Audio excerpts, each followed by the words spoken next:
Study happy math channel में आप सभी का स्वागत है। आज का जो हमारा टॉपिक रहेगा वो होगा मॉड्यूलेशन की third technique which is digital to analog modulation. अब तक हमने टू टाइप्स के मॉड्यूलेशंस को डिस्कस किया है which is analog to analog modulations, analog to digital modulation. अब हम जो टॉपिक करेंगे वो होगा डिजिटल टू एनालॉग मॉड्यूलेशन, ठीक, जिसमें हम डिजिटल इनपुट देंगे, डिजिटल सिग्नल को एज अ इनपुट पास करेंगे और आउटपुट में हमें एनालॉग सिग्नल मिलेगा। अब आपको सोचिए, अगर हम एक एंड पे लाइक सेंटर एंड पे हमने क्या किया, हमारा जो ओरिजिनल सिग्नल था लाइक एनालॉग सिग्नल था सेंटर एंड पे ओरिजिनल सिग्नल हमने सेंड किया। कैसे किया? क्योंकि वायर्स में या किसी भी टाइप के डिवाइस में कौन सा डेटा हमें चाहिए होता है? डिजिटल। इसलिए हमने सेंटर एंड पे एनालॉग से डिजिटल में चेंज कर दिया डेटा, ठीक है। अब रिसीवर एंड पे जो रिसीवर डिवाइस है, डिवाइस को तो सिर्फ कैसा डेटा मिलेगा? डिजिटल। लेकिन जो ह्यूमन है जो उसको यूज कर रहा है, कोई भी पर्सन जो उसको यूज कर रहा है, किसी भी डेटा को, किसी इंफॉर्मेशन को ले रहा है, तो उसे तो एनालॉग में डेटा चाहिए ना, जिसे वो समझ सके। एनालॉग में जरूरी नहीं है वैल्यू 0 1 में या फिर सेव वाइज में ही आएगी, 0 1 में या फिर साइन वेव में ही आएगी, जरूरी नहीं है। उसके अंदर क्या होता है, वैल्यूज भी होती हैं, और वैल्यूज भी क्या, एनालॉग जो सिग्नल पास होगा वो किसी ना किसी डिवाइस पे आउटपुट होगा ना। हमें तो देखने की नीड ही नहीं है कि क्या साइन वेव आ रही है, क्या सिग्नल इनपुट हो रहा है, क्या आउटपुट आ रहा है, नहीं, हमें सिर्फ इन्फॉर्मेशन से मतलब है जो हमें दिखेगी, जो यूजर रीडेबल फॉर्म में होगी।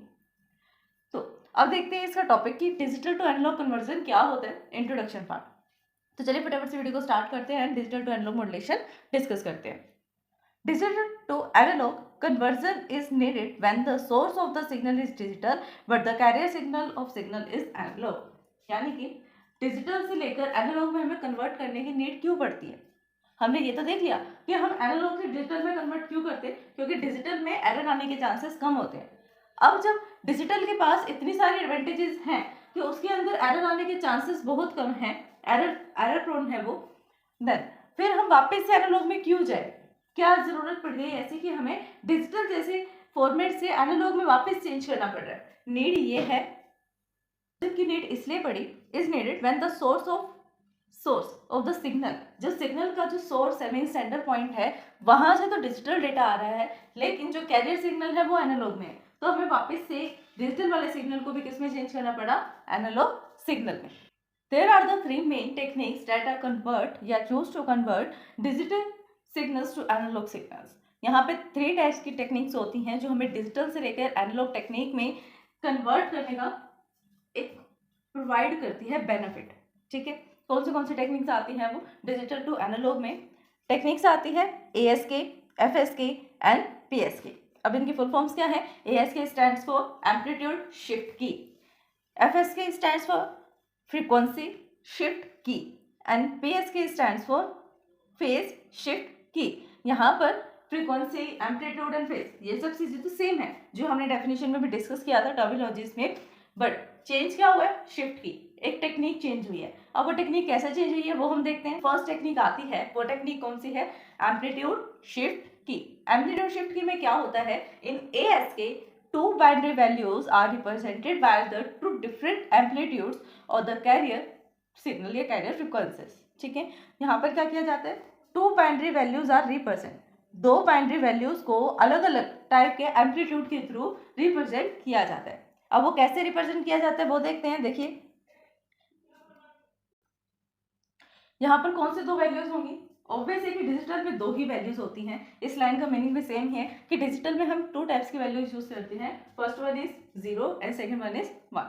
0 और 1 इनके कॉम्बिनेशन से ही बनता है जो भी बनता है। कोई सिग्नल है, कोई डेटा है, कोई इन्फॉर्मेशन है, कुछ भी है, वो किससे बनेगा? सिर्फ 0 और 1 से, ठीक है। अब 0 एंड 1 वाला सिग्नल कैसे है? लाइक अगर उसकी फ्रिक्वेंसी, उसका एम्पलीट्यूड कम है, अगर एम्पलीट्यूड कम है पूरी रेंज का या उस पर्टिकुलर पॉइंट का, देन जहाँ पर एम्पलीट्यूड कम है, यहाँ पर जैसे वो करा नेक्स्ट स्टेज पर आकर अप हो गया, अप अप अप, फिर डाउन होने पे 0 वैल्यू आएगी, अप होने पे 1 वैल्यू आएगी, डाउन होने पे 0, अप होने पे 1, फिर डाउन होने पे 0 वैल्यू। इस तरह अगर फ्रीक्वेंसी डाउन है, फ्रीक्वेंसी नहीं है, एम्पलीट्यूड एग्जिस्ट नहीं करता। सिंपल बात है, एम्पलीट्यूड होता क्या है? वेव की लेंथ। अगर ये लेंथ एग्जिस्ट करती है तो एम्पलीट्यूड वहाँ एग्जिस्ट करता है। अगर लेंथ एग्जिस्ट नहीं कर रही है देन वहाँ पर एम्पलीट्यूड नहीं है। सेम वही काम यहाँ पर हम करेंगे।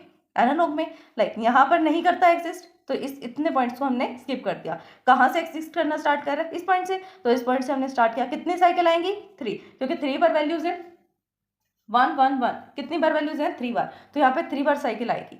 फिर 2 टाइम्स यहाँ पर क्या है? एम्पलीट्यूड एग्जिस्ट नहीं कर रहा, देन एग्जिस्ट नहीं कर रहा तो हम यहाँ पे स्किप कर देंगे। फिर 1 साइकिल आ रही है, फिर एग्जिस्ट नहीं करता, फिर 1 साइकिल। तो जैसे जैसे जहाँ पर 1 वैल्यू आएगी वहाँ पर हम एक साइकिल बना देंगे एनालॉग में। अगर वैल्यू 0 रहेगी देन उस प्लेस को हम स्किप कर देंगे। ये होता है एम्पलीट्यूड शिफ्ट की, जहाँ पर हम शिफ्ट कर रहे हैं। तो binary digit 1 is represented by the presence of carrier and the other digit. यहाँ पर जो डिजिट है 1 वो किसको रिप्रेजेंट करता है? कैरियर सिग्नल्स को। और डिजिट है जो 0 वो किसको रिप्रेजेंट करता है? Represented by the absence of carrier signal. 1 तो बताता है कैरियर सिग्नल प्रेजेंट है और 0 बताता है कि कैरियर सिग्नल प्रेजेंट नहीं है, तभी तो एम्पलीट्यूड प्रेजेंट नहीं है तो 0 आ गया। अगर एम्पलीट्यूड प्रेजेंट है देन 1 लगाएंगे। Therefore ask stands for ASK stands for amplitude shift key. Therefore ask is also known as on off keying. इसलिए इस पर्टिकुलर टेक्निक का जो दूसरा नेम है वो क्या है? On off keying. क्या है? On off keying. In this method frequency and phase remain same. Amplitude shift की में फ्रीक्वेंसी और फेज दोनों सेम रहेंगे क्योंकि उसमें कोई डिफरेंस नहीं आ रहा है। किस में डिफरेंस आ रहा है? एम्पलीट्यूड में, क्योंकि एम्पलीट्यूड शिफ्ट हो रहा है।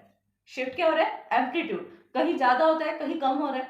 जहाँ पे 1 है वहीं साइकिल बन रही है, अगर 0 है तो उसको हम शिफ्ट कर रहे हैं अपने नेक्स्ट वाले मूव पर, उसी के नेक्स्ट वाले मूव पर। इसलिए जो फ्रीक्वेंसी एंड फेज है वो सेम रहेंगे, एम्पलीट्यूड में चेंज होगा।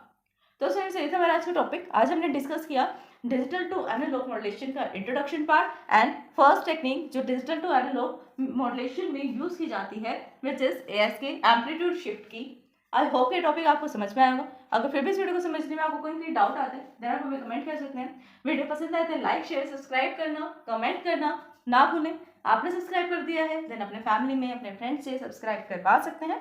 Thanks for watching my video. हमारे चैनल स्टडी हैक विद महक को लाइक ज़्यादा से ज़्यादा शेयर एंड सब्सक्राइब करें। अगर आपने सब्सक्राइब कर दिया है तो बाकी सभी डिवाइसेस से भी सब्सक्राइब करा सकते हैं, क्योंकि सब्सक्राइबर्स बहुत ज़रूरी हैं। देन कमेंट करें।